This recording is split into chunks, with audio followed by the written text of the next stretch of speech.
Okay, it is now time for a book haul video, and as you can see, I have a lot of books to talk about, so I'm not going to waste too much time. So, first and foremost, let's talk about the comic books. Over here, I got Daredevil Born Again, and this was really, really exciting for me because I've been watching the Daredevil show on Disney Plus, and I've not ever really cared about Daredevil until recently, and now I'm like, I'd like to read some comics, and I saw that, well, this is written by Frank Miller, and I already know I love Frank Miller's work, and I saw that this one is a highly recommended one, so when I saw it at the store and it was cheap, I'm like, I'm getting it. So I can't wait to read this and give my take on it. So that's the first one. Next is another Frank Miller work. This one I have read before. This is The Dark Knight Returns, classic Batman comic, very iconic. Um, I guess one can just simply say that you cannot underestimate the importance of Frank Miller as a comic writer. And that's really all I have to say there because I mean this comic speaks for itself and I've already read it, so I already know it's great. This one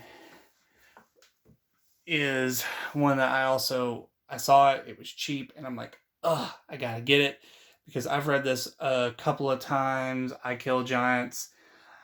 I don't even actually, yeah. I do remember why I read it to begin with. I remember someone in high school had it, and I was like, I, I don't know. I guess the name caught my eye, and then later on, when I was in college, I saw it, and I grabbed it and I read it, and I'm like, hey, that was pretty good. And then I reread it again sometime later, and I thought to myself, it's time to add this to the collection because it's great. Now, this I will say, this is not a cover that I'm used to. I'm used to the other style of cover, but I will have to say I do like this. So yeah, really not much I can say there. I do know there's a movie and I need to watch it, but I haven't yet. So, oh well. I'll go ahead and talk about the last little bit of comic books. This one might get into controversial territory just because of all the information that's been kind of out about this guy recently, but Neil Gaiman's The Sandman. This is another one that I have borrowed from the libraries a couple times in the past. I absolutely adore this comic series. It's probably one of my favorites.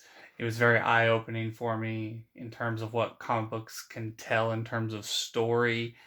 Obviously, it's super, super dark, and it's Neil Gaiman, so he always has he can always take things in very interesting and very weird directions, and you're just along for the ride. Um, Always these are all so expensive, but probably in light of what's been going on with him, they're cheaper now. So, whatever. Managed to get it cheap. I need to redo that.